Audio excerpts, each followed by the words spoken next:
নুপুরের ওই ঝিরি ঝিরি প্রাণে জাগে শিহরণ। আলম হাসান এবং মুক্তার কি আসলে সত্য ডিভোর্স হয়ে গেছে, না তারা নাটক করছে? কারণ দুজনকেই একসাথে দেখা গেছে এয়ারপোর্টে বাইরের দেশে ঘুরতে যাচ্ছে। আর এই ভিডিওটা প্রকাশ হওয়ার পরে সোশ্যাল মিডিয়াতে চলতে শুরু হয়েছে নতুন সমালোচনা।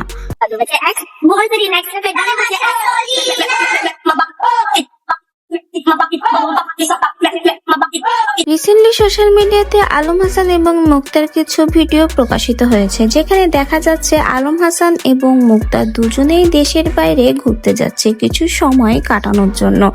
এটা দেখার পরে অনেকেই বলছে আলম হাসান আর মুক্তার মধ্যে হয়তো বা ডিভোর্স হয়নি, শুধুমাত্র তারা সোশ্যাল মিডিয়াতে নাটক করেছে চ্যানেলে রিচ বাড়ানোর জন্য। তা না হলে দুজনে কেন একই সময়ে দেশের বাইরে যাবে?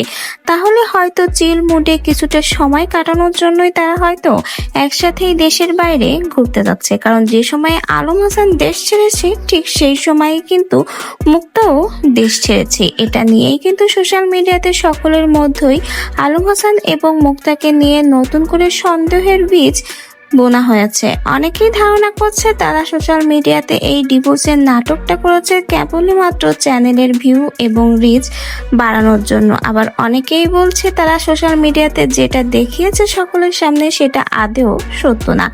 তো ভিউয়ার্স, এত সমালোচনা এবং মন্তব্যের মধ্যে আপনাদের কি মনে হয়, আসলেই মুক্তা এবং আলম হাসানের মধ্যে ডিভোর্স হয়নি?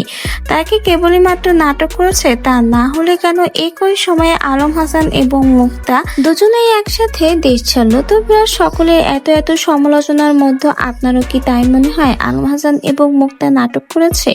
আপনাদের মন্তব্য অবশ্যই আমাদের কমেন্ট বক্সে জানিয়ে যেতে ভুলবেন না।